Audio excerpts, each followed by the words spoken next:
Assalamualaikum warahmatullahi wabarakatuh. Saya Fahrian Pratama dan Muhammad Ilyas Rafli dari kelompok 1 akan mempresentasikan materi pengantar filsafat ilmu.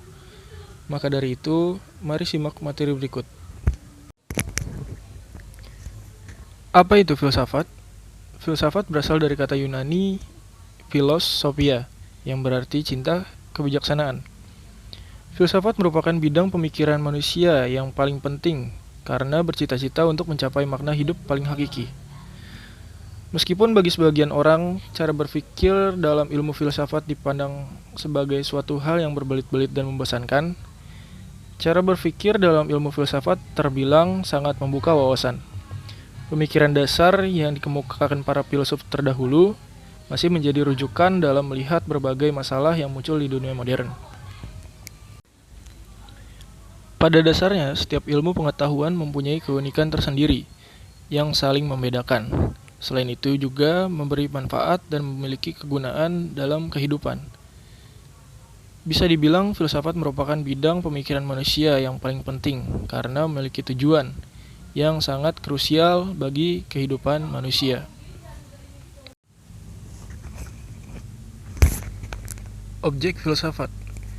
Filsafat ilmu mempunyai sebuah objek, yaitu segala sesuatu yang ada dan mungkin ada, yang mana bisa diaplikasikan seperti adanya Tuhan, adanya alam semesta, adanya manusia, dan lain-lain. Objek filsafat terbagi menjadi dua, yaitu objek material dan objek formal. Objek material ialah menyelidiki segala sesuatu yang tak terbatas dengan tujuan memahami hakikatnya. Objek formal ialah metodologi, sudut, atau cara pandang khas filsafat, pendekatan dan metode untuk meneliti atau mengkaji hakikat yang ada dan mungkin ada, baik yang konkret fisik dan bukan fisik, abstrak dan spiritual, maupun abstrak logis, konsepsional, rohaniyah, nilai-nilai agama dan metafisika, bahkan mengenai Tuhan pencipta dan penguasa alam semesta. Metode filsafat. Metode filsafat adalah cara bertindak menurut sistem aturan tertentu berdasarkan objek formal yang ditentukan menurut suatu pendapat dan pemikiran khas untuk berfilsafat. Metode filsafat terus berubah dan berkembang seiring dengan perkembangan filsafat itu sendiri. Meskipun disebut perkembangan, bukan berarti penemuan terbaru adalah metode yang terbaik. Dalam dunia filsafat yang spekulatif, tidak ada metode terbaik. Yang ada adalah metode tepat guna, tepat digunakan untuk suatu kebutuhan filsafat tertentu, atau kembali ke efektivitas filosofnya dalam menggunakan metode tersebut. Metode filsafat amatlah penting untuk dipilih sebelum kita berfilsafat. Kesalahan dalam memilih metode akan menghasilkan kebenaran atau kebijaksanaan yang tidak pas. Misal, jika kita menggunakan metode yang lebih cocok untuk ilmu pengetahuan dalam berfalsafah mengenai suatu kepercayaan, maka kita akan terbentur dengan bukti objektif yang kemungkinan besar tidak dimiliki oleh suatu kepercayaan. Berikut adalah 3 metode filsafat. 1. Positivisme. 2. Fenomenologi. 3. Kritis. Positivisme berasal dari kata positif dalam bahasa Inggris dan positivus dalam bahasa Latin. Metode positivisme adalah metode yang lebih menekankan pada aspek faktual pengetahuan.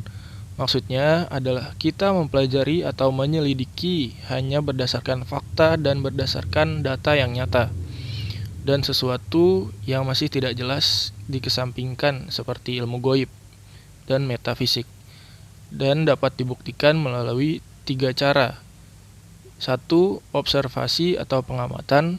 2. Eksperimen atau mencari kebenaran. 3. Verifikasi atau peninjauan. Selanjutnya, fenomenologi.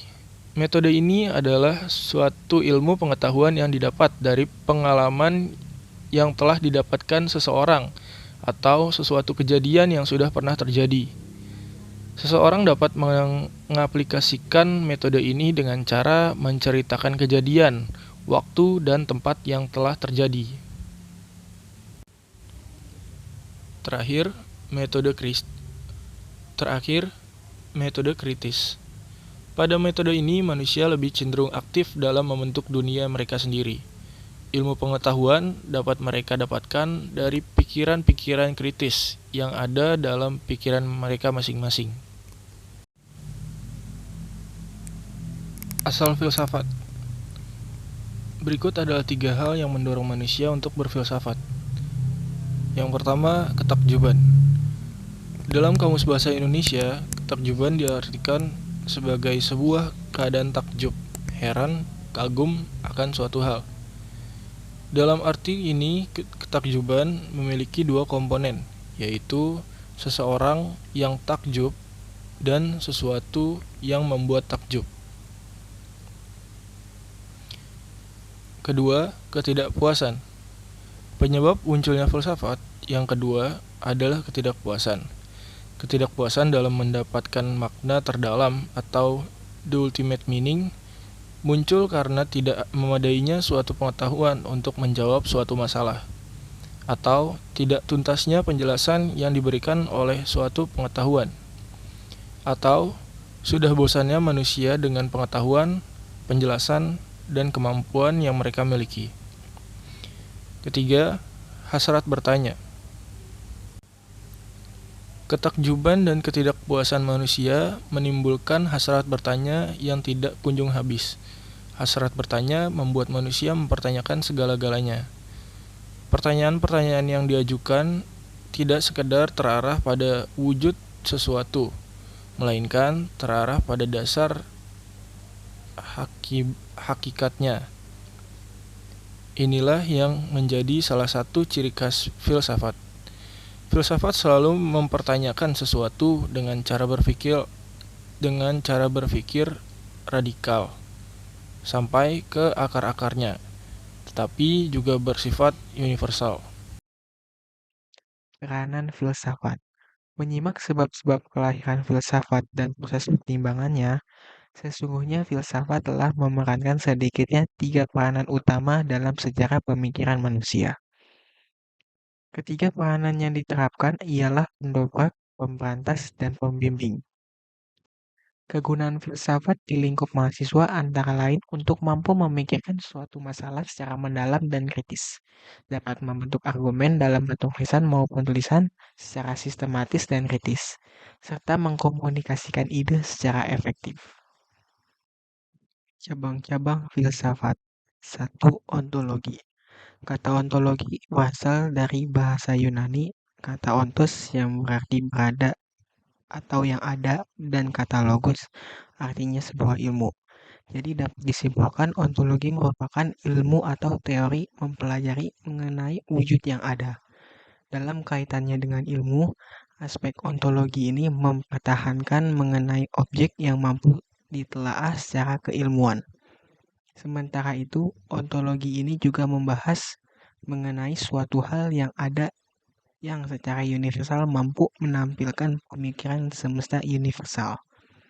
Oleh sebab itu, ilmu ontologi ini berupaya mencari inti yang termuat di skala kenyataan. 2. Epistemologi. Epistemologi adalah cabang filsafat yang mempelajari sifat, asal, dan batasan pengetahuan. Dalam bahasa Yunani, episteme berarti pengetahuan, dan logos berarti studi atau teori, sehingga epistemologi dapat diartikan sebagai studi tentang pengetahuan. Epistemologi adalah kajian yang juga mencakup pemahaman tentang hubungan antara subjek yang mengetahui dan objek yang diketahui, serta peran pengalaman, persepsi, dan bahasa dalam pembentukan pengetahuan. Aksiologi berasal dari kata aksios yang berarti nilai dan kata logos yang berarti ilmu.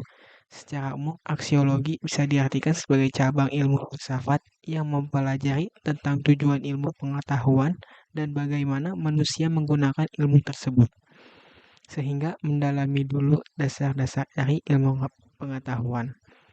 Ilmu pengetahuan di dalam aksiologi kemudian mencakup semua nilai-nilai dalam kehidupan. Dalam ilmu ini sekaligus akan diketahui bagaimana sesuatu dianggap memiliki nilai yang berarti, dan siapa saja yang bisa memberikan nilai atas sesuatu tersebut. Mungkin itu saja dari kelompok kami. Kurang lebihnya mohon maaf. Wassalamualaikum warahmatullahi wabarakatuh.